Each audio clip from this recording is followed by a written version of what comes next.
ಇಂದ್ರನ ಸಾರಥಿ ಮಾತಲಿ ದಿವ್ಯವಾದ ಚಿನ್ನದ ರಥದೊಂದಿಗೆ ಧರೆಗೆ ಇಳಿದು ಬರುತ್ತಿದ್ದಾನೆ. ಜನಮೇಜಯ, ಮಾತಲಿ ತಂದ ಆ ದೇವಲೋಕದ ರಥ ಹೇಗಿದೆ ನೋಡು ನೋಡು. ಅರಸ ಕೇಳೈ 10,000 ತುರಗನಿಕರದ ಲಳಿಯ ದಿವ್ಯಾಂಬರದ ಸಿಂಧದ ಸಾಲ ಸತ್ತಿಗೆಗಳ ಪತಾಕೆಗಳ ಖರ ರುಚಿಯ ಮಾರಾಂಕವೋ ಸುರಗಿರಿಯ ಸೋದರವೋ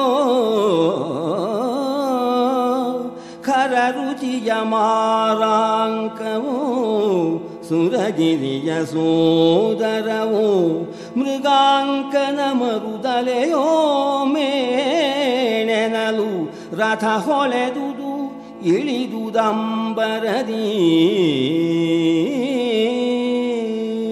ವಾಯುವೇಗವುಳ್ಳ ರಥ ಸುವರ್ಣ ಕಾಂತಿಯಿಂದ ಜ್ವಲಿಸುತ್ತಿದೆ.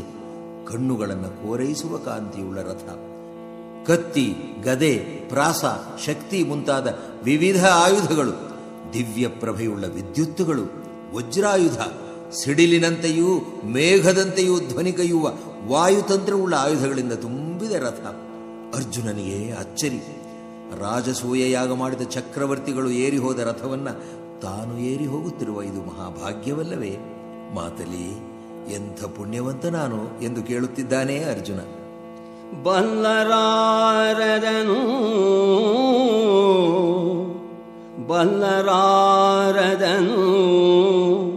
ಅಶ್ವಮೇಧದ ಮಲ್ಲರನು ಕೃತರಾಜಸೂಯರು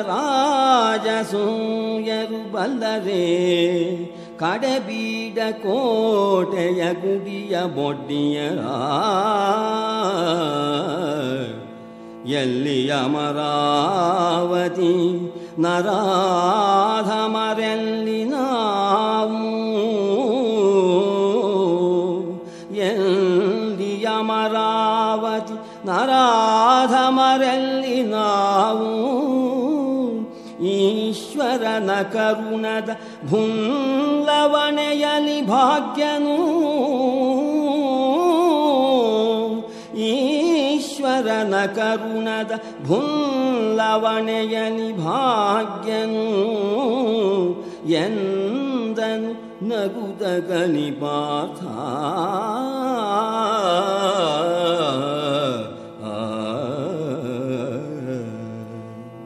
ಅರ್ಜುನನ ಹಿರಿಮೆಯನ್ನ, ದೊಡ್ಡತನವನ್ನು ಇಲ್ಲಿ ಕಾಣಬೇಕು ನಾವು.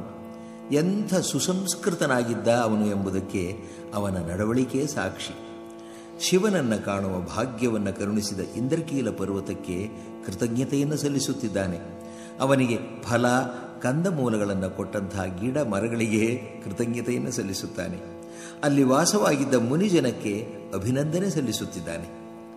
ಎನುತ ತೇರಿನೊಳೊಂದು ಕಾಲಿಟ್ಟನು ಧನಂಜಯನು ಎನುತ ತೇರಿನೊಳು ಒಂದು ಕಾಲಿಟ್ಟನು ಧನಂಜಯನು ಇಂದ್ರಕೀಲದ ವನಕ್ಕೆ ಕೈ ಮುಗಿದೆರಗಿದನು ಮಧುರ ವಚನದನಿ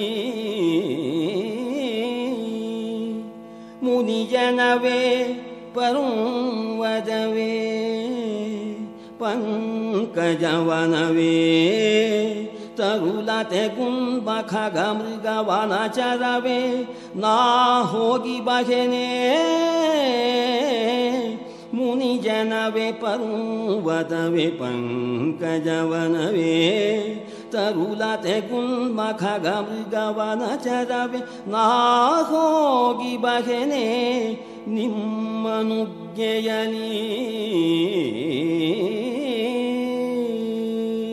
ರಥವನ್ನ ಏರಿದ ಅರ್ಜುನನಿಗೆ ಮಾತಲಿ ಹೇಳುತ್ತಾನೆ, ಪಾರ್ಥ, ಸರಿಯಾಗಿ ಭದ್ರವಾಗಿ ಜೋಪಾನವಾಗಿ ಕುಳಿತುಕೋ.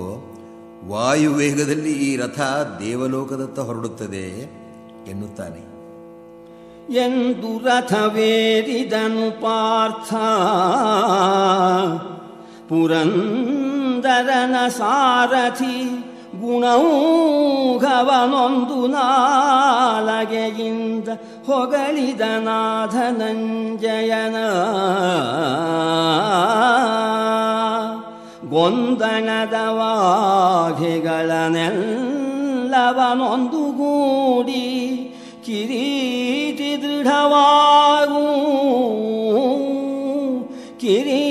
ದೃಢವಾಗೆಂದು ಮಾತಲಿ ಚಪ್ಪರಿಸಿದನ್ ಚಪಲವಾಜಿಗಳ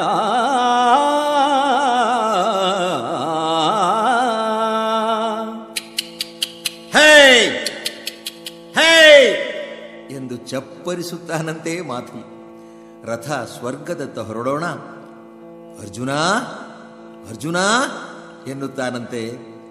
ಆಗ ಅರ್ಜುನ ಕೈ ಜೋಡಿಸಿಕೊಂಡು, ಮಾತಲಿ, ಭೂಮಿ, ಅಂತರಿಕ್ಷ, ನಕ್ಷತ್ರಮಂಡಲ, ಚಂದ್ರ ಸೂರ್ಯಲೋಕ ಇವನ್ನೆಲ್ಲ ನನಗೆ ಕೃಪೆ ಮಾಡಿ ವರ್ಣಿಸು. ಧರೆಯನಾಂತವರಾರು ಧಾರುಣಿಗಿರವರೇತರ ಮೇಲೆ ದಿಗ್ದೇವರ ಪುರಂಗಳವೆಲ್ಲಿಹವು ಬೊಮ್ಮಾಂಡವೆನಿತಗಲ ಉರುತರ ಗ್ರಹರಾಶಿ ಆಧ್ರುವ ನಿರವು ಮೇಲೆನಿತೆನಿತು ಯೋಜನವು ಉರುತರ ಗ್ರಹರಾಶಿ ಆಧ್ರುವ ನಿರವು ಮೇಲೆನಿತೆನಿತು ಯೋಜನವರುಹೂ ಎನಲು ಪಾರ್ಥಂಗೆ ಮಾತಲಿ ನಗುತ ವಿವರಿಸಿದ.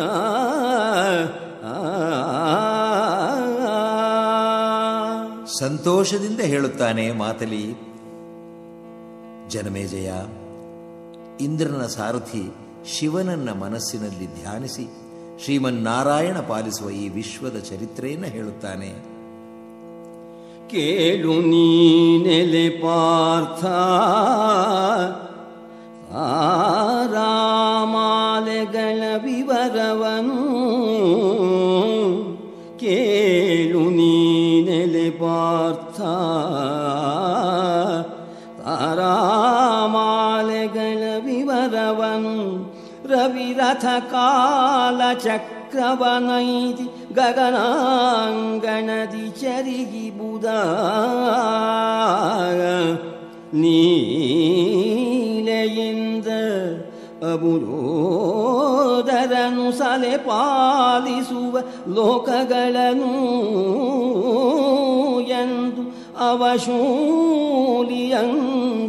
ನೆನೆದು ಪೇಳಿದ ಭುವನ ಕೋಶವನು.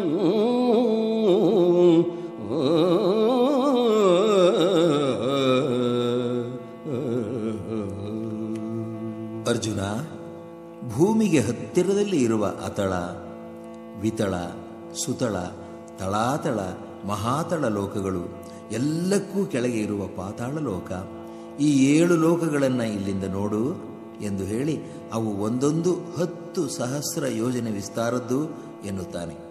ಅತ್ಯುತ್ತಮವಾದದ್ದು ಭೂಲೋಕ ಎಂದು ಹೇಳುವಾಗ ಕುಮಾರವ್ಯಾಸ ವಿಶ್ವಶಾಸ್ತ್ರಜ್ಞ ಎಂಬುದನ್ನು ನಾವು ಕಾಣುತ್ತೇವೆ. ಉತ್ತಮವು ಭೂಲೋಕವು, ಉತ್ತಮವು ಭೂಲೋಕವು, ಅಲ್ಲಿಂದತ್ತ ಭುವ ಸುವಲೋಕವು, ಅಲ್ಲಿಂದತ್ತ ಮಹಜನಲೋಕವು, ಅಲ್ಲಿಂದತ್ತ ತಪಲೋಕ. ಉತ್ತಮೋತ್ತಮವು,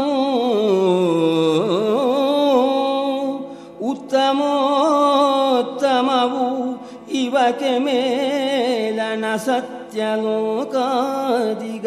ನೋಡಿ ಧರಿತ್ರಿಯಲಿ ಬಲುಗಾಹ ಕೊಟ್ಟನು ಲೋಕಪಾಲಕರ.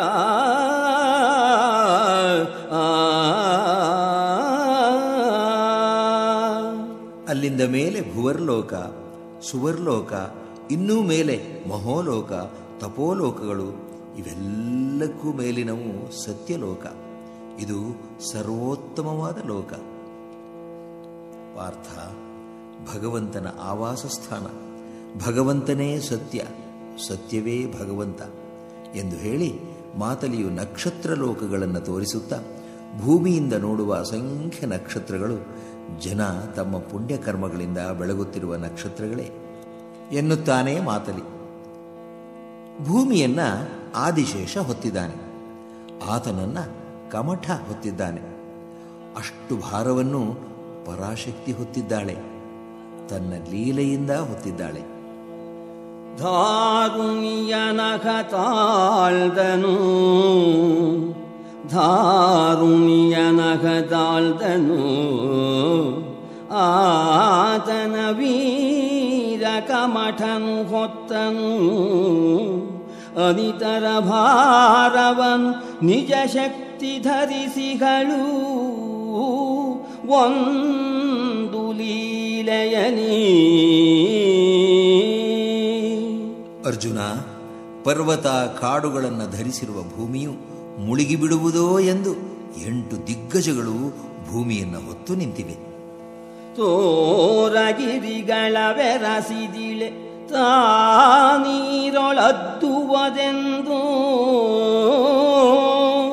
ತೋರಗಿರಿಗಳ ಬೆರಸಿದಿಳೆ ತಾನೀರೊಳದ್ದುವುದೆಂದು, ಸಲೆಮದವಾರಣಗಳು ಧರಿಸಿಕೊಂಡಿಹವು 8 ದಿಕ್ಕಿನಲಿ.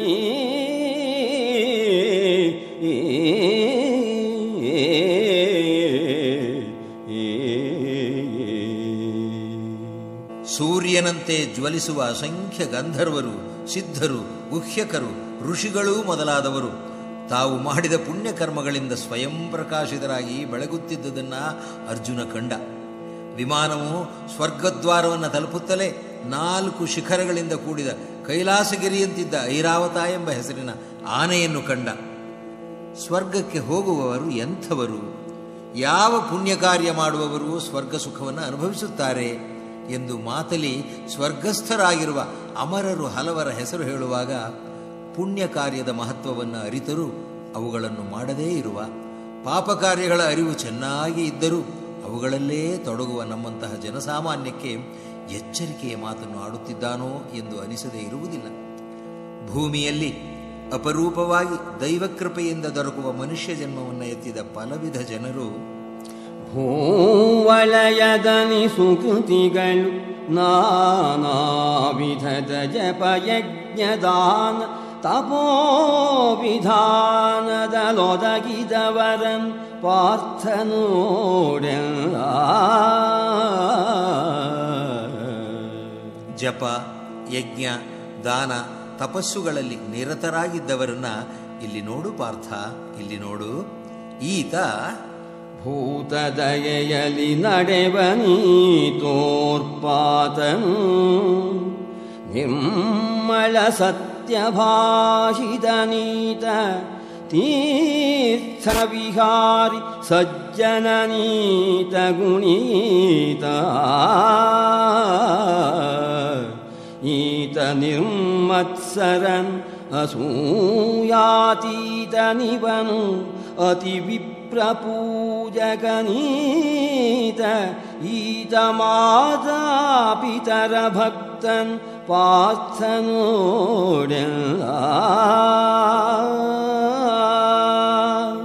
ಭೂತದಯಲಿ ನಡೆವನಿ ತೋರ್ಪಾತ. ಸಮಸ್ತ ಜೀವರಾಶಿಯ ಮೇಲೆ ದಯೆಯುಳ್ಳವನೂ ಈತ. ನಿರ್ಮಲ ಸತ್ಯ ಭಾಷಿತನೀತ.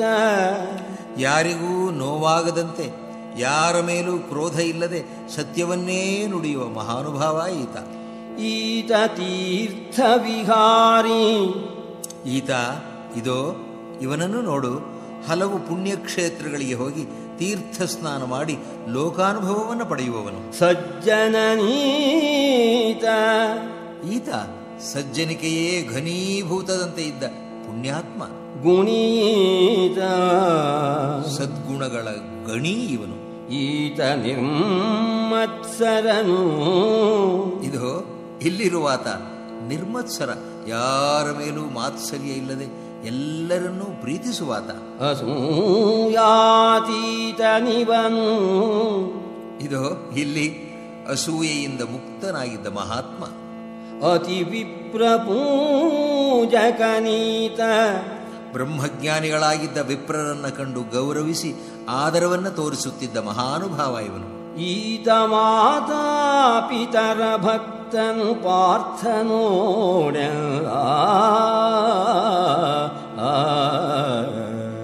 ತಾಯಿ ತಂದೆಯರೇ ಪ್ರತ್ಯಕ್ಷ ದೇವರು ಎಂದಿದ್ದ ಮಹನೀಯರು ಇವರು.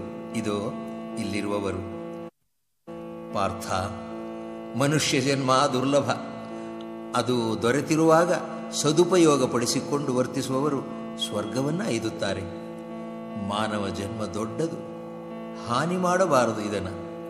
ಇಂದ್ರಿಯ ನಿಗ್ರಹದಿಂದ ಸತ್ಕಾರ್ಯಗಳಲ್ಲಿಯೇ ತೊಡಗಿ ವೇದಾಧ್ಯಯನ ಮಾಡಿ ಅದರಲ್ಲಿ ಹೇಳಿರುವ ಸತ್ವಗಳನ್ನು ತಿಳಿದು ಆಚರಣೆಯಲ್ಲಿ ತಂದು ಪರಹಿತವನ್ನೇ ಬಯಸಿ ಬಂದದ್ದರಲ್ಲಿ ತೃಪ್ತರಾಗಿ ರಾಗದ್ವೇಷರಹಿತರಾಗಿ ಸಂತುಷ್ಟರಾಗಿ ಶುಚಿರ್ಭೂತರಾಗಿದ್ದು ರಾಜಮಾರ್ಗದಲ್ಲಿ ನಡೆಯುವವರು ಯಾರ ಭೀತಿಯೂ ಇಲ್ಲದೆ ನಡೆದುಕೊಳ್ಳುತ್ತಾರೆ.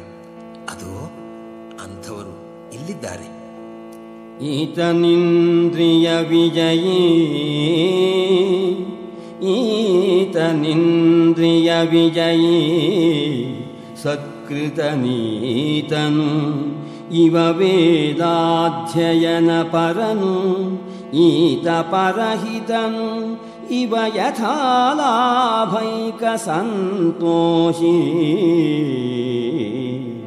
ಈತ ಶುಚಿ ರುಜುವೀತ ನಿಸ್ಪೃಹನೀತ ನಿರ್ಭಯನೀತ ನಿರ್ಮಳನೀತ, ಈತ ರಾಗದ್ವೇಷರಹಿತನು ಪಾರ್ಥನೋಡೆಲ್ಲ.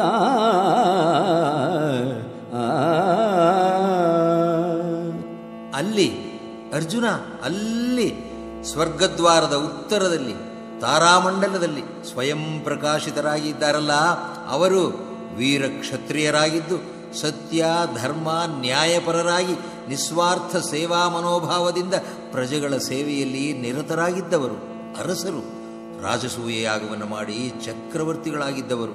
ಅದು ಇಲ್ಲಿ ಇಲ್ಲಿ ಭರತ, ಇಲ್ಲಿ ನಳ, ಅವನ ಪಕ್ಕದಲ್ಲಿ ಹರಿಶ್ಚಂದ್ರ, ಅವನ ಪಕ್ಕದಲ್ಲಿ ಪುರು, ಅವನಿಗೆ ಸನಿಹದಲ್ಲಿ ಇರುವವನು. ಅದು ಅಲ್ಲಿ ನೋಡು.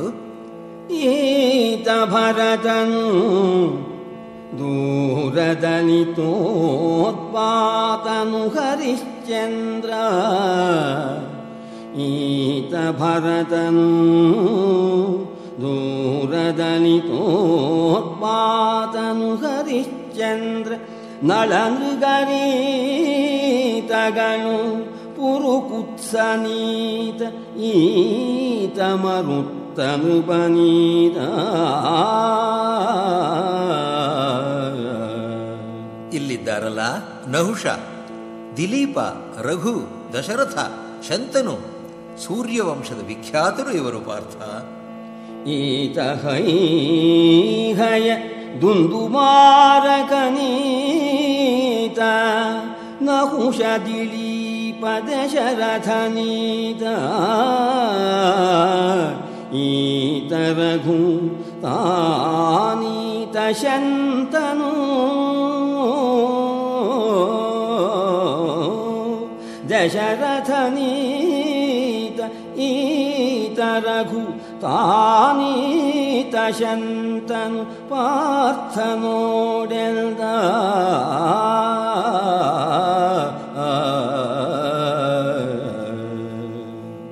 ಅರ್ಜುನ, ನಮ್ಮದು ಪುಣ್ಯಭೂಮಿಯಪ್ಪ. ನಮ್ಮ ತಾಯಿ ಭಾರತ ಮಾತೆ ಸಾಮಾನ್ಯಳಲ್ಲ. ಇದೆಯ ಸಂಖ್ಯಾತ ಕ್ಷಿತೀಶ್ವರರು, ಇದೆಯ ಸಂಖ್ಯಾತ ಕ್ಷಿತೀಶ್ವರರು, ಉದಿತ ಕೃತ ಪುಣ್ಯೋಪಜಯ ಭೋಗದಲ್ಲಿ ಭಾರತ ವರುಷ ನಿಮ್ಮದು ಪುಣ್ಯಭೂಮಿ ಕಣ.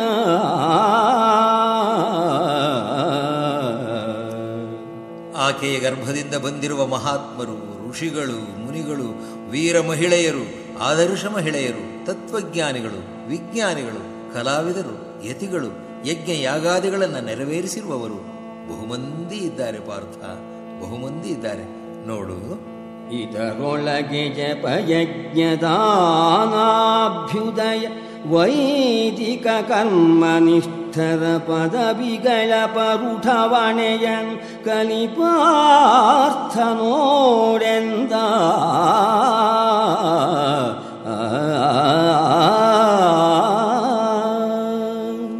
ಇವರೆಲ್ಲರಿಗೂ ವಿನಮ್ರನಾಗಿ ಕೈಮುಗಿದು ಸ್ವರ್ಗದೊಳಕ್ಕೆ ಕಾಲಿಡುತ್ತಾನೆ ಅರ್ಜುನ. ಅಪ್ಸರೆಯರು, ಗಂಧರ್ವರು, ಯಕ್ಷ ಕಿನ್ನರರು ಇದ್ದ ಬೀದಿಗಳನ್ನು ಹಾಯ್ದು ಬಂದು ದೇವೇಂದ್ರನ ಅರಮನೆಯ ಮಹಾದ್ವಾರದಲ್ಲಿ ರಥದಿಂದ ಇಳಿದ ಅರ್ಜುನನನ್ನ ಪ್ರೀತಿ ಆದರಗಳಿಂದ ಸುಸ್ವಾಗತ ನಿನಗೆ ಪಾರ್ಥ, ಸುಸ್ವಾಗತ ಎಂದು ದೇವೇಂದ್ರ ಸ್ವಾಗತಿಸುತ್ತಿದ್ದಾನೆ. ಇಳಿದು ರಥವನು ದಿವಿಜರಾಯನ ನಿಳಯವನು ಹೊಕ್ಕನು. ಇಳಿದು ರಥವನು ದಿವಿಜರಾಯನ ನಿಳಯವನು ಹೊಕ್ಕನು. ಕಿರೀಟಿಯ ನಳವಿಯಲಿ ಕಂಡು ಇದಿರು ಬಂದನು ನಗುತ ಶತಮನ್ಯು. ಹಸ್ತಲಾಘವವನ್ನು ಇತ್ತು ಸ್ವಾಗತಿಸಿ ಬಿಗಿದಪ್ಪಿ ಶಿರವನಾಘ್ರಾಣಿಸಿ ಕೈ ಹಿಡಿದು ಸೆಳೆದು ಬಿಗಿಯಪ್ಪಿದನು. ಸೆಳೆದು ಬಿಗಿಯಪ್ಪಿದನು ಕರದಲ್ಲಿ ತುಳುಕಿ ಕರವನು ತಂದು. ಸೆಳೆದು ಬಿಗಿಯಪ್ಪಿದನು ಕರದಲ್ಲಿ ತುಳುಕಿ ಕರವನು ತಂದು. ತನ್ನ ಸಿಂಹಾಸನದಲ್ಲೇ ತನ್ನ ಪಕ್ಕದಲ್ಲೇ ಕೂರಿಸಿಕೊಂಡ ಜನಮೇಜಯ, ತನ್ನ ಪಕ್ಕದಲ್ಲೇ ಕೂರಿಸಿಕೊಂಡ. ತನ್ನಯ ಕೆಳದೊಳಗೆ ಕುಳ್ಳಿರಿಸಿದನು ಸಿಂಹಾಸನಾರ್ಧದಲ್ಲಿ.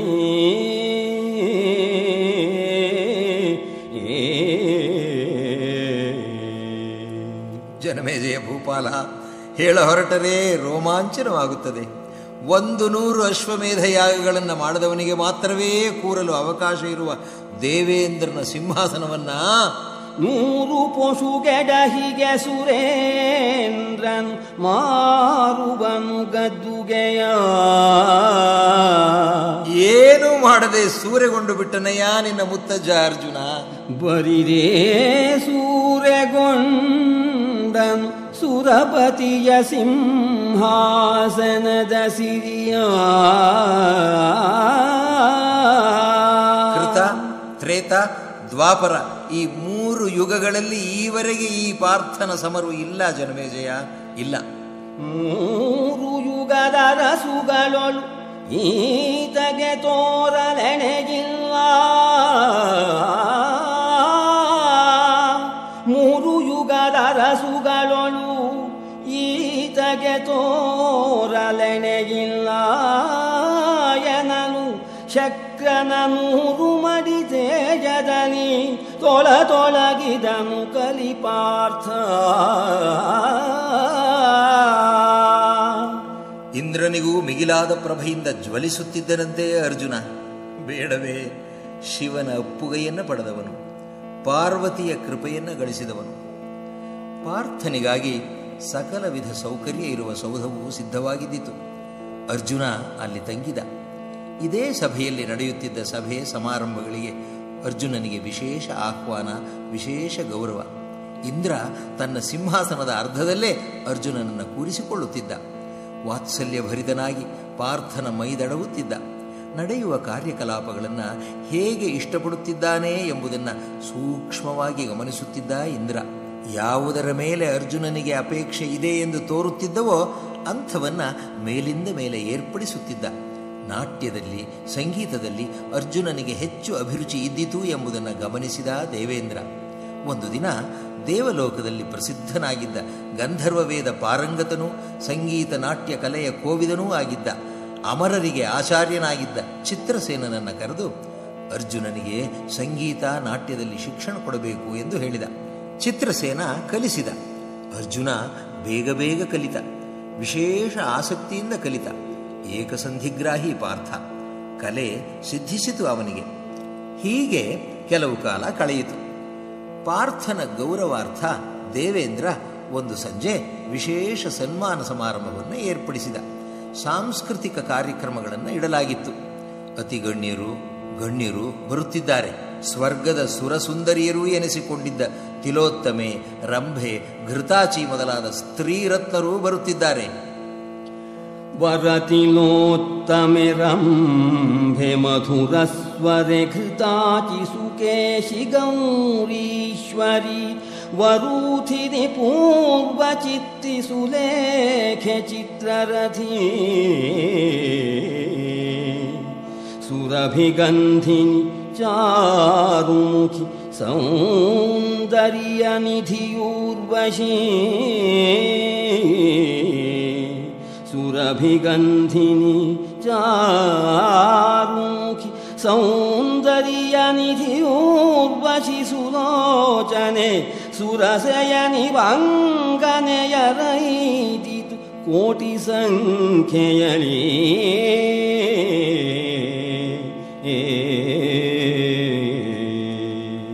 ಸಂಗೀತ ಸುಧೆಯಲ್ಲಿ ಅದ್ದಲ್ಪಟ್ಟ ಇಂದ್ರನ ಸಭೆಯಲ್ಲಿ ನರ್ತನಗಳ ಗೆಜ್ಜೆಯ ಶಬ್ದ ಮಧುರವಾಗಿ ಕೇಳಿಸುತ್ತಿತ್ತು. ಗಾನರಸದಲ್ಲಿ ಮುಳುಗಿದ ಮರಾಸ್ಥಾನವು ಗಾನರಸದಲ್ಲಿ ಮುಳುಗಿತು ಅಮರಾಸ್ಥಾನವು ಎತ್ತನ ವಾದ್ಯ ನರ್ತನ ಗಾನ ನರ್ತನವೆನಲು ಸಮ್ಮೋಹಿಸಿತು ಘನವಾದ್ಯ ಗಾನವಾದ್ಯ ವಿಜೆತ್ತ ನೃತ್ಯ ರಸಾನುಭವ ಭಾರವಿಸಿತು ಅನ್ಯೋನ್ಯಾನುರಂಜಕವಾಯಿತು ತೂರ್ಯತ್ರಯದ ಮೇರಾವ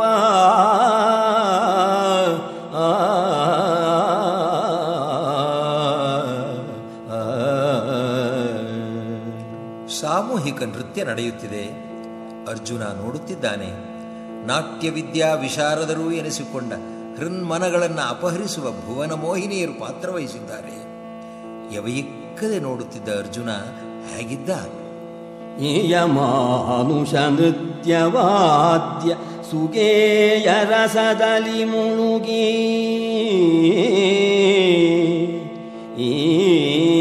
ಮಾನುಷ ನೃತ್ಯವಾದ್ಯ ಸುಗೇಯ ರಸದಲ್ಲಿ ಮುಳುಗಿ ಕರಣದಲಾಯ ತೊಡಗದೆ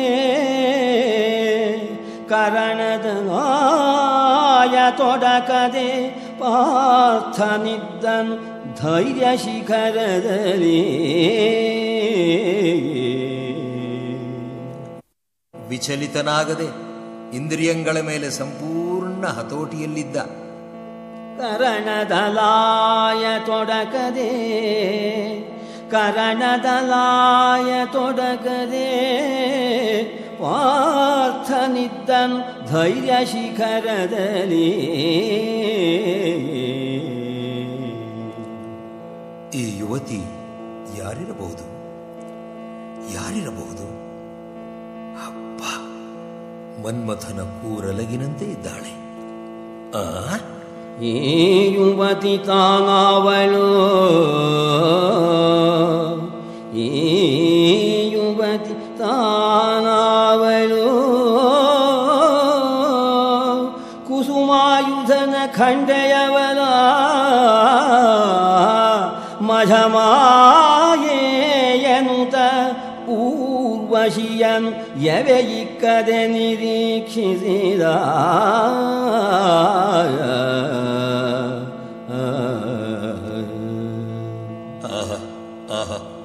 ಏನು ರೂಪ, ಏನು ಲಾವಣ್ಯ, ಏನು ಮಾಯೆಯೋ ಇದು ಎಂದುಕೊಂಡು ಉರ್ವಶಿಯನ್ನ ಯವಯಿಕ್ಕದೆ ನೋಡುತ್ತಿದ್ದ ಅರ್ಜುನ.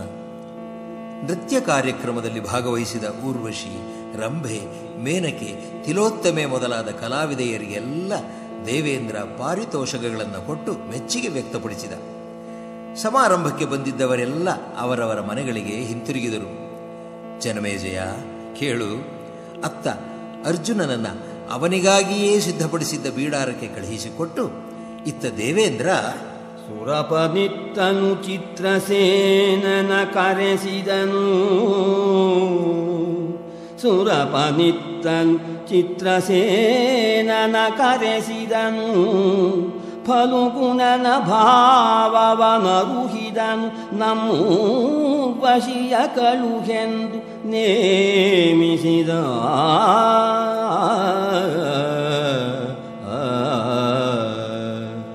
ಚಿತ್ರಸೇನ, ಇಂದು ಸಂಜೆ ನಡೆದ ನೃತ್ಯ ಕಾರ್ಯಕ್ರಮವನ್ನು ಅರ್ಜುನ ಅದೆಷ್ಟು ಆಸಕ್ತಿಯಿಂದ ವೀಕ್ಷಿಸಿದ ಗಮನಿಸಿದೆಯಾ?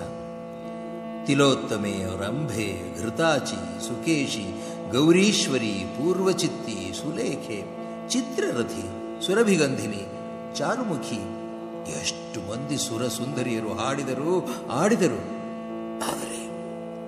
ಆದರೆ ಅರ್ಜುನ ಉರ್ವಶಿಯನ್ನ ಎವೆಯಿಕ್ಕದೆ ನೋಡುತ್ತಿದ್ದುದನ್ನು ಗಮನಿಸಿದೆಯಾ?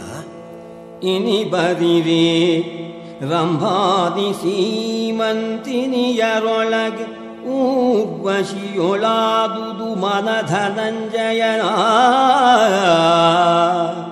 ಇನಿ ಬರಿವೆ ರಂಭಾದಿ ಸೀಮಂತಿನಿಯರೊಳಗೆ ಊರ್ವಶಿಯೊಳಾದುದು ಮನಧನಂಜಯನ. ಈಕ್ಷಿಸಿದನು ಅನಿಮೇಷ ದೃಷ್ಟಿಯಲಿ.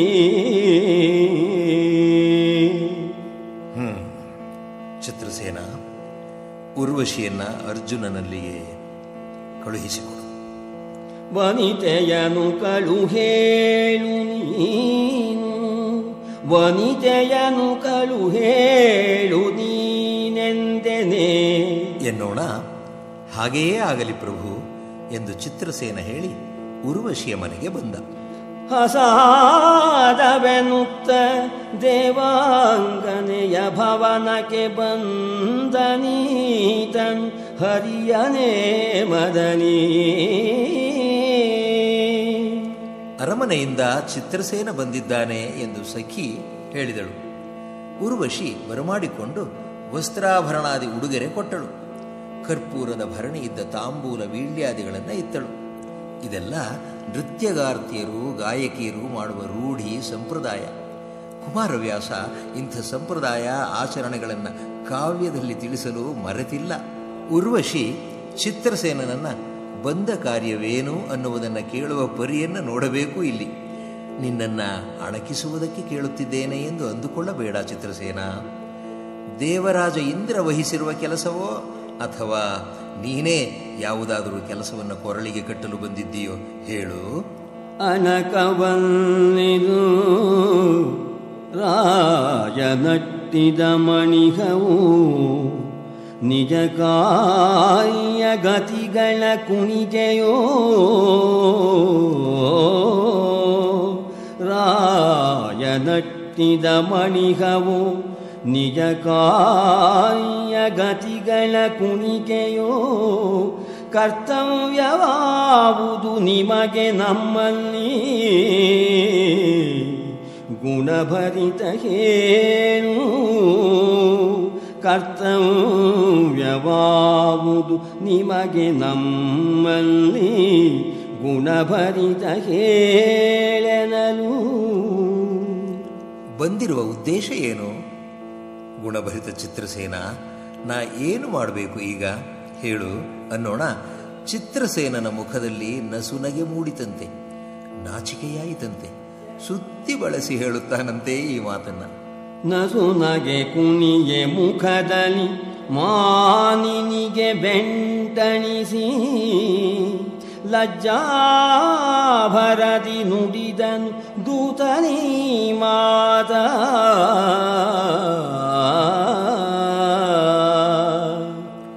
ಅಮರಪತಿ ದೇವೇಂದ್ರ ನಿನಗೆ ಹೇಳು ಎಂದದ್ದನ್ನ ಈಗ ಹೇಳುತ್ತಿದ್ದೇನೆ ದೇವಿ. ಇವು ಅವನ ಮಾತುಗಳು. ಅರ್ಜುನ ನನಗೆ ಮಗ, ನೀನು ಇಂದು ಸೊಸೆ ಆಗಬೇಕು. ಯಮಗೆ ಮಗನರ್ಜುನನು ನೀನಿಂದೆಮಗೆ ಸೊಸೆಯಹುದು ಯಮಗೆ ಮಗನರ್ಜುನನು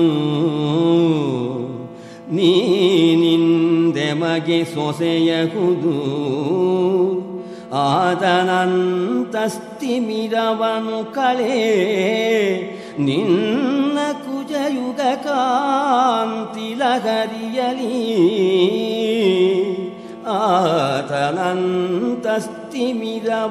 ಕಳೆ ನಿನ್ನ ಕುಜಯುಗ ಕಾಂತಿ ಲಹರಿಯಲಿ. ಅವನ ಮನಸ್ಸಿನಲ್ಲಿ ಇರುವ ಬಯಕೆಯನ್ನ ನಿನ್ನ ರೂಪಾತಿಶಯ ಬೆಡಗು ಭಿನ್ನಾಣಗಳಿಂದ ನೀಗಿಸು. ಪ್ರಭು ಈ ಮಾತನ್ನೂ ಹೇಳಿದ ದೇವಿ. ಕಮಲಮುಖಿನಿ ಕಮಲವು ಕಮಲಮುಖಿನಿ ಕಮಲವು ಆತನು ಭ್ರಮರ ನೀ ಸುರವನದ ಸಿರಿ ಮಧು ಸಮಯವರ್ಜುನನು ಕಮಲಮುಖಿ ನೀ ಕಮಲವು ಆತನು ಭ್ರಮರ ನೀ ಸುರವನದ ಸಿರಿ ಮಧು ಸಮಯವರ್ಜುನನು ಎಂದು ಬೆಸಸಿದ ನಮರಪತಿ ಎಂದ.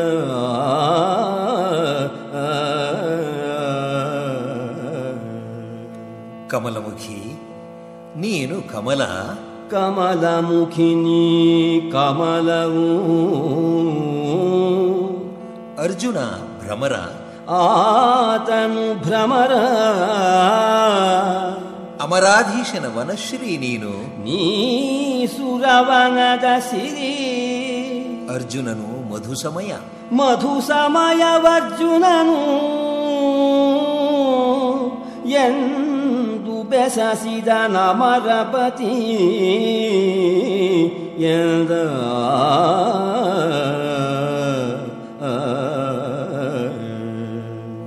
ಈ ಮಾತು ಕೇಳುತ್ತಿದ್ದಂತೆಯೇ ರೋಮಾಂಚನವಾಯಿತಂತೆ ಅವಳಿಗೆ. ಪುಳಕಿತಗೊಂಡಳಂತೆ ಉರ್ವಶಿ. ಕೇಳುತ್ತವೆ ರೋಮಾಂಚ ಲಜ್ಜೆಯ ಜೋಳಿಯೆದ್ದುದು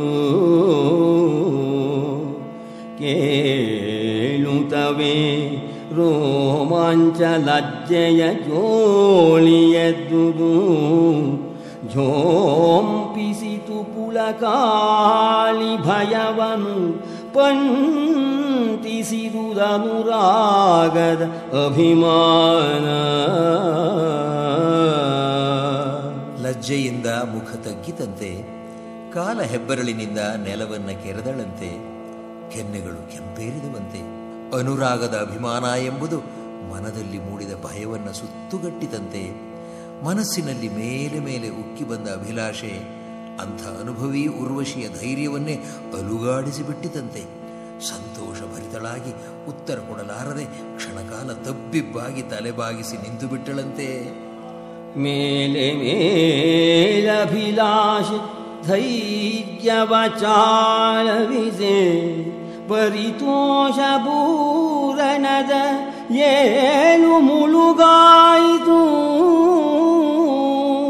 ಪರಿದೋಷ ಪೂರಣದ ಏಳು ಮುಳುಗಾಯಿತು ಉತ್ತರಕ್ಕೆ ನಸುವಾಗಿದಳು ಶಿರವಾ.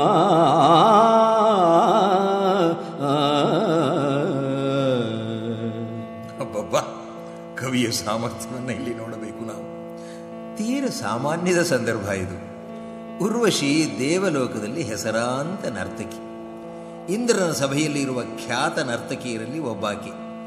ಭೂಲೋಕದಲ್ಲಿ ಆಗಿನ ಕಾಲದಲ್ಲಿ ಇಂಥ ಕಲಾವಿದೆಯರನ್ನ ದೇವದಾಸಿಯರು ಅನ್ನುತ್ತಿದ್ದರು. ಪ್ರೇಕ್ಷಕರನ್ನ ತಮ್ಮ ಕಲೆಯ ಮೂಲಕ ತೃಪ್ತಿಪಡಿಸುವುದು ಅವರ ಕೆಲಸ. ಅರ್ಜುನನಿಗೆ ಈಕೆಯ ನೃತ್ಯ, ಈಕೆಯ ರೂಪಾತಿಶಯ ಇಷ್ಟವಾಯಿತು ಅಂತ ಅನಿಸಿತು. ಅವನನ್ನು ತೃಪ್ತಿಪಡಿಸಲು ತಿಳಿಸು ಎಂದು ಇಂದ್ರ ಚಿತ್ರಸೇನನ ಮೂಲಕ ಹೇಳಿ ಕಳಿಸಿದ್ದಾನೆ. ಚಿತ್ರಸೇನ ಬಂದು ಹೇಳುತ್ತಿದ್ದಾನೆ. ಸಂತೋಷದಿಂದ ಒಪ್ಪಿಕೊಂಡು ಊರ್ವಶಿ ಅರ್ಜುನನಲ್ಲಿಗೆ ಹೋಗಬೇಕು. ಇಷ್ಟೇ ವಿಷಯ. ಆದರೆ ಇದನ್ನು ಕವಿವರ ಕುಮಾರವ್ಯಾಸ ತಿಳಿಸುವ ಪರಿಯನ್ನು ನೋಡಿ. ಕವಿಯ ಅದ್ಭುತ ಸಾಮರ್ಥ್ಯ ತೋರಿಸುವ ಹಲವು ಸಂದರ್ಭಗಳಲ್ಲಿ ಇದೂ ಒಂದಾಗಿದೆ. ಉರ್ವಶಿಗೆ ಮನಸ್ಸಾಗಿ ಹೋಗಿ ದೇವೇಂದ್ರನ ಅಪೇಕ್ಷೆಯನ್ನು ಈಡೇರಿಸಿ ಬರಬೇಕು ಎಂಬ ಉದ್ದೇಶದಿಂದ ಚಿತ್ರಸೇನ ಹೇಳುತ್ತಾನೆ, ಅರ್ಜುನ ಉತ್ತಮ ನಾಯಕ, ಸುರಲೋಕದಲ್ಲಿ ವಿಖ್ಯಾತಿ ನೀನು, ನಾವೆಲ್ಲ ಒಂದೇ ಪರಿವಾರದವರಲ್ಲವೇ? ಆತನುತ್ತಮ ನಾಯಕನು, ವಿಖ್ಯಾತ ನೀ ಸುರಲೋಕದಲ್ಲಿ. ಆತನುತ್ತಮ ನಾಯಕನು, ವಿಖ್ಯಾತ ನೀ ಸುರಲೋಕದಲ್ಲಿ. ಲಜ್ಜಾತಿಶಯವೇ ಗೆಲ್ಲಿ ನಾವೇ ನಿಮ್ಮ ಪರಿವಾರ. ಉರ್ವಶಿ, ಆದರೆ ಒಂದು ಎಚ್ಚರಿಕೆಯ ಮಾತನ್ನು ತಿಳಿಸಬಯಸುತ್ತೇನೆ. ನೀ ಹೋಗುವ ಕಾರ್ಯದಲ್ಲಿ ನಿನಗೆ ಸೋಲಾದರೂ ಅವಮಾನವಾಯಿತು ಅಂದುಕೊಳ್ಳಬಾರದು ಕಂಡೆಯ. ಸೋತಡೆಯು ದಿಟಭಂಗವಲ್ಲ, ನೀ ಸೋತಡೆಯು ದಿಟಭಂಗವಲ್ಲ.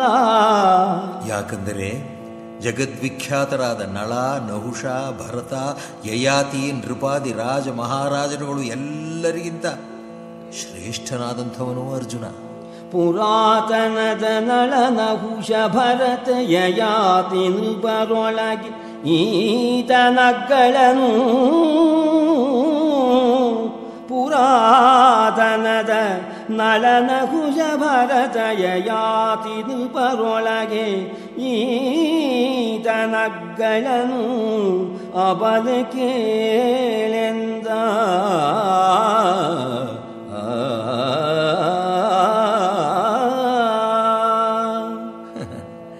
ಚಿತ್ರಸೇನ, ದೇವರಾಜ ಇಂದ್ರ ವಿಧಿಸಿದ ಕಾರ್ಯ ಅಲ್ಲವೇ ಇದು? ನಿನ್ನ ಮಾತು, ನೀ ಒದಗಿಸಿರುವ ಈ ಸುವರ್ಣ ಅವಕಾಶ ನಿಜಕ್ಕೂ ಮನೋಹರ ಮನೋಹರ. ರಾಯನಟ್ಟಿದ ನೇಮಗಳ ಕಮನೀಯವಲ್ಲ,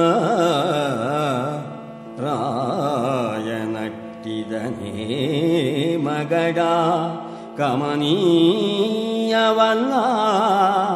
ನಿನ್ನ ನುಡಿ ರಮಣೀಯ ತರವಿದು, ನಿನ್ನ ರಚನೆ ಮಹಾನುಭಾವವಲೇ.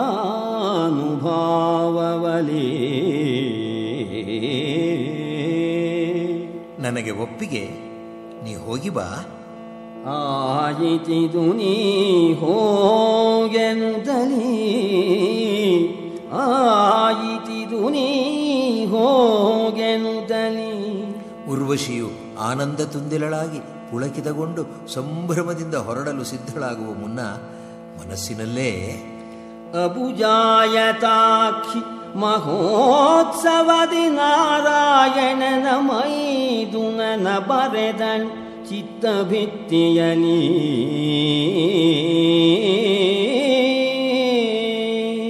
ನರ್ತನದ ಸಮಯದಲ್ಲಿ ತನ್ನನ್ನೇ ನೋಡುತ್ತಾ ಕುಳಿತಿದ್ದ ಅರ್ಜುನನ, ಕೃಷ್ಣನ ಭಾವಮೈದುನ ಪಾರ್ಥನ ಚಿತ್ರವನ್ನು ಬಿಡಿಸಿ ನೋಡುತ್ತಿದ್ದಾಳಂತೆ. ಅಯ್ಯೋ, ನಮ್ಮ ಮುತ್ತಜ್ಜ ಅರ್ಜುನನ ಸಂಯಮ ನಿಗ್ರಹ ಶಕ್ತಿ ಅಗ್ನಿ ಪರೀಕ್ಷೆಗೆ ಒಳಗಾಗುತ್ತದೆ ಅಲ್ಲವೇ? ಏನಾದೀತು ವೈಶಂಪಾಯನ್ರೇ ಎಂದು ಭಯಗೊಂಡು ಕೇಳುವಂತೆ ಜನಮೇಜಯ ಮಹಾರಾಜ ಅವರ ಮುಖವನ್ನು ನೋಡಿದ ಎಂದು ತೋರುತ್ತೆ. ಆ ಇಂಗಿತವನ್ನು ಅರಿತವರಂತೆ ಮುನಿ ಹೇಳುತ್ತಿದ್ದಾರೆ, ಕೇಳು ಜನಮೇಜಯ ಧರಿತ್ರೀ ಪಾಲ, ಪಾರ್ಥನ ಮೈಯ ಹುಲುರೋ ಮಾಳಿ ಹರಿಯದು ಮನುಮಥನ ಖಂಡೆಯದ ಗಾಯದನಿ. ಮನ್ಮಥನ ಕೂರಲಗು ಪಾರ್ಥನ ಮೈಯ ಒಂದು ರೋಮವನ್ನೂ ಸಹ ತುಂಡರಿಸಲಾರದೆ ಹೋಯ್ತಪ್ಪ ಎಂದು ಹೇಳಿ ಧೈರ್ಯ ಕೊಟ್ಟರು. ಇತ್ತ ಊರ್ವಶಿ ಚಿತ್ರಸೇನನನ್ನು ಕಳುಹಿಸಿಕೊಟ್ಟು ತನ್ನ ಸಖಿಯರು ಹಲವರನ್ನ ಹರುಷದಿಂದ ಕರೆಯಿಸಿಕೊಳ್ಳುತ್ತಾಳೆ. ಬೀಳು ಕೊಟ್ಟಳು ಚಿತ್ರಸೇನನನು, ಬೀಳು ಕೊಟ್ಟಳು ಚಿತ್ರಸೇನನನು.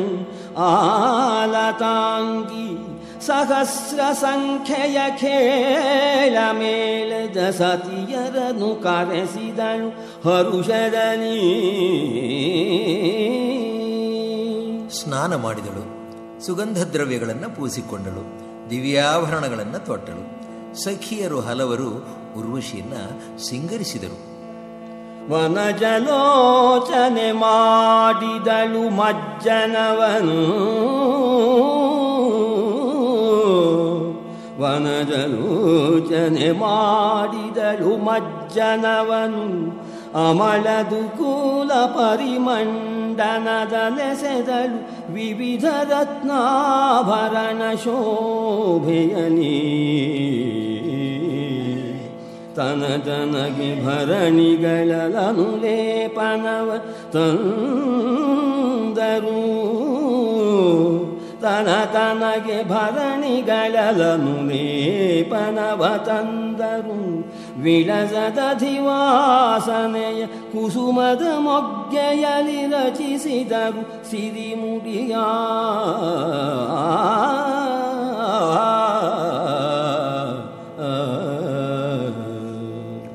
ಅರ್ಜುನನ ನೆನಪಿನಿಂದ ಅಡಿಗಡಿಗೆ ಪುಳಕಿತಳಾಗಿ ಮುಖಭಾವದಲ್ಲಿ ಸ್ತ್ರೀಯರಿಗೆ ಮಾತ್ರ ಅರ್ಥವಾಗುವಂತೆ ಪ್ರಕಟಿಸುತ್ತಿದ್ದಳು ಉರ್ವಶಿ. ರಾತ್ರಿ ಪ್ರದೋಷ ಕಾಲವು ಕಳೆದ ನಂತರ ಚಂದ್ರೋದಯವಾಗುತ್ತಿದ್ದುದನ್ನು ನೋಡಿ ಉರ್ವಶಿ ಅರ್ಜುನ ಇರುವಲ್ಲಿಗೆ ಹೊರಡುತ್ತಾಳೆ. ಹೊರಟ ಆ ಉರ್ವಶಿಯ ಚಿತ್ರವನ್ನು ನಾರಣಪ್ಪ ಕವಿ ನಮ್ಮ ಮುಂದೆ ಹೇಗೆ ಇಡುತ್ತಿದ್ದಾನೇ ನೋಡಿ. ಲೋಕವನ್ನೇ ವಶ ಮಾಡಿಕೊಳ್ಳುವ ಅಯಸ್ಕಾಂತವೋ ಈಕೆ, ಜಗತ್ತಿನ ಸೌಂದರ್ಯಾತಿಶಯಗಳ ತಿಲಕವೋ. ಲೋಕವಶ್ಯದ ತಿಲಕವೋ, ಜಗದೇಕ ರತ್ನವೋ. ಲೋಕವಶ್ಯದ ತಿಲಕವೋ, ಜಗದೇಕ ರತ್ನವೋ. ವಿಗಡ ಮುನಿ ಚಿತ್ತಾಕರುಷಣದ ಮಂತ್ರವಾದವೋ, ಋಷಿತ ಬಫಲವೋ.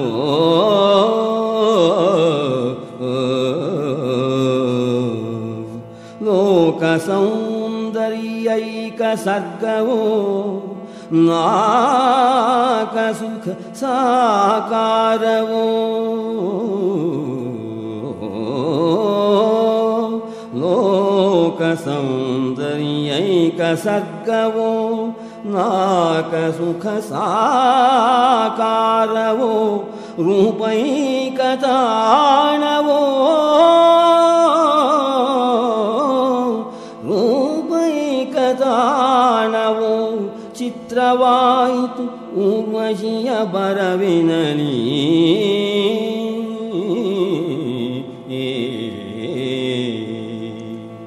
ಜನಮೇಜಯ ಮಹಾರಾಜ, ಉರ್ವಶಿ ಅಪ್ಸರ ಸ್ತ್ರೀ. ನರನಾರಾಯಣರು ಬದರಿಕಾಶ್ರಮದಲ್ಲಿ ತಪಸ್ಸು ಮಾಡುತ್ತಿದ್ದ ಒಂದು ಸಮಯ. ಅವರ ತಪಸ್ಸನ್ನು ಭಂಗಗೊಳಿಸಬೇಕು ಎಂದು ಇಂದ್ರನ ಆಜ್ಞೆ ಪಡೆದ ಕೆಲ ಸುರ ಸುಂದರಿಯರು ಆಶ್ರಮಕ್ಕೆ ಬಂದರು.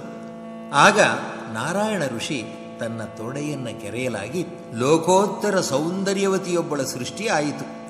ಊರು ತೊಡೆಯಿಂದ ಹುಟ್ಟಿದವಳಾದ್ದರಿಂದ ಉರ್ವಶಿ ಎಂದು ಹೆಸರನ್ನು ಪಡೆದಳು. ಈಕೆಯ ರೂಪಾತಿಶಯವನ್ನ ಸೌಂದರ್ಯವನ್ನ ಕಂಡು ಅಲ್ಲಿಗೆ ನರನಾರಾಯಣರ ತಪಭಂಗ ಮಾಡಲು ಬಂದಿದ್ದ ಸುರ ಸುಂದರಿಯರು ನಾಚಿ ಹೇಳದೆ ಕೇಳದೆ ಅಲ್ಲಿಂದ ಕಾಲ್ ತೆಗೆದರಂತೆ. ಸಂಕಲ್ಪ ಮಾತ್ರದಿಂದಲೇ ಇಂಥ ರೂಪಸಿಯನ್ನು ಸೃಷ್ಟಿಸಬಲ್ಲವರ ನಿಗ್ರಹ ಶಕ್ತಿಯನ್ನು ಭಂಗಗೊಳಿಸುವುದು ಸಾಧ್ಯದ ಕೆಲಸವೇ ಎಂದುಕೊಂಡು ಬಂದ ದಾರಿಗೆ ಸುಖವಿಲ್ಲ ಎಂದು ಇಂದ್ರ ಕಳಿಸಿದ ಅಪ್ಸರೆಯರು ಹಿಂತಿರುಗಿದರು. ಅನಂತರ ದೇವವಿಲಾಸಿನಿಯಾಗಿರಲು ಇಂದ್ರ ತನ್ನ ಅರಮನೆಗೆ ಉರ್ವಶಿಯನ್ನು ಬರಮಾಡಿಕೊಂಡ. ಎಂದೇ ಋಷಿತ ಫಲವೋ, ಋಷಿತ ಫಲವೋ.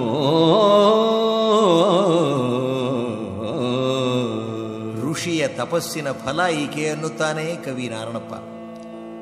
ಜನಮೇಜಯ, ಉರ್ವಶಿಯ ರೂಪಾತಿಶಯ ಸಾಮಾನ್ಯವಲ್ಲಪ್ಪ. ಆಕೆ ಹೊರಟಾಗ ಸುರಲೋಕದ ಜನ ಏನನ್ನ ಆಡಿಕೊಳ್ಳುತ್ತಿದ್ದರು ಕೇಳು ಇಲ್ಲಿ. ರಾಜಸೂಯ ಅಶ್ವಮೇಧ ಯಾಗಗಳನ್ನು ಮಾಡಿದ ರಾಜ ಮಹಾರಾಜರುಗಳು ಉರ್ವಶಿಯ ಪಾದದ ಅಂಗುಷ್ಠವನ್ನು ಒಮ್ಮ ಕಂಡರು ಸಾಕು ಎಂದು ಸಾಲುಗಟ್ಟಿ ಸರತಿ ಕಾಯುತ್ತಾ ನಿಲ್ಲುತ್ತಿದ್ದರು. ತುರಗಮೇಧದ ರಾಜಸೂಯದ ವರಮಹಾಕ್ರದುಗಾರರು ಈಕೆಯ ಚರಣದುಂಗುಟ ತುದಿಯ ಕಾಂಬರೆ ತುರಗಮೇಧದ ರಾಜಸೂಯದ ವರಮಹಾಕ್ರದುಗಾರರು ಈಕೆಯ ಚರಣದುಂಗುಟ ತುದಿಯ ಕಾಂಬರೆ. ಇಂಥವಳು ತಾನಾಗಿ ಅರ್ಜುನನನ್ನ ಕಾಣಲು ಬರುತ್ತಿದ್ದಾಳೆ ಎಂದ ಮೇಲೆ ಅರ್ಜುನ ಅದೆಷ್ಟು ಪುಣ್ಯ ಮಾಡಿದ್ದಿರಬೇಕು. ಆ ಅರ್ಜುನ ಅದು ಎಂಥವನಾಗಿರಬೇಕು, ಮಜ ಬಾಪು. ಪೂತು ಫಲ್ಗುಣನ ಪರಮ ಪುಣ್ಯವದೇನು,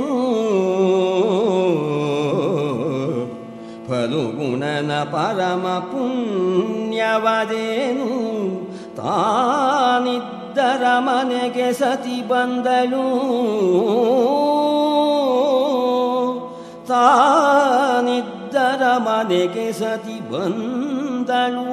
ಏನಚ್ಚರಿ ಎನ್ನುತ್ತ ಹೊಗಳಿದರು ಮಾಗಧರು ಇಂದ್ರನಂದನನ.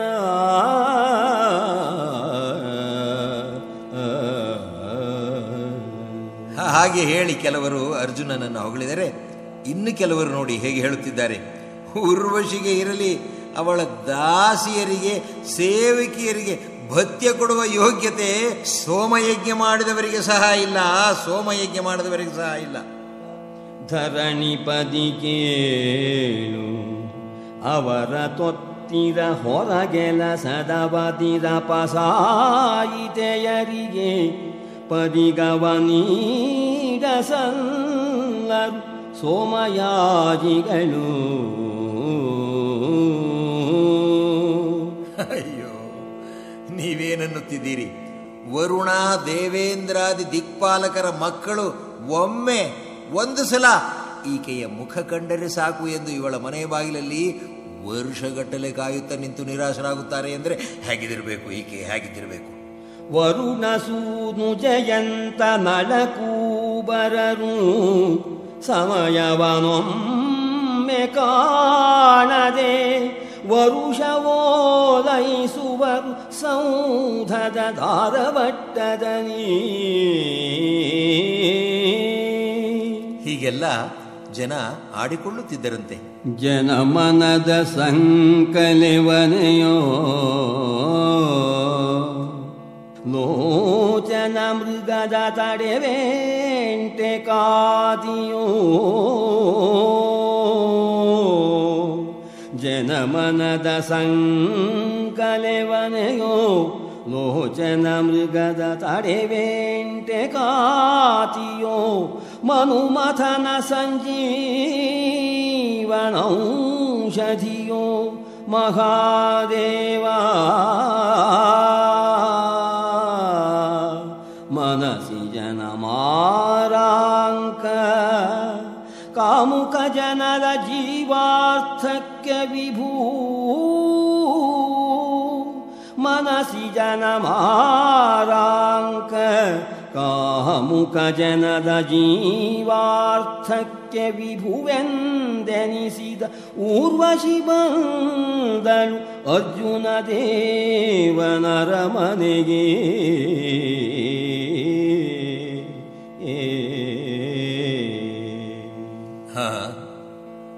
ಎಂಥವಳು ಈಕೆ! ಜನಮನದ ಸಂಕೋಲೆಯ ಕುಣಿಕೆಯೋ, ಮನ್ಮಥನ ಕಾಟಕ್ಕೆ ಸಂಜೀವನ ಔಷಧಿಯೋ ಈಕೆ.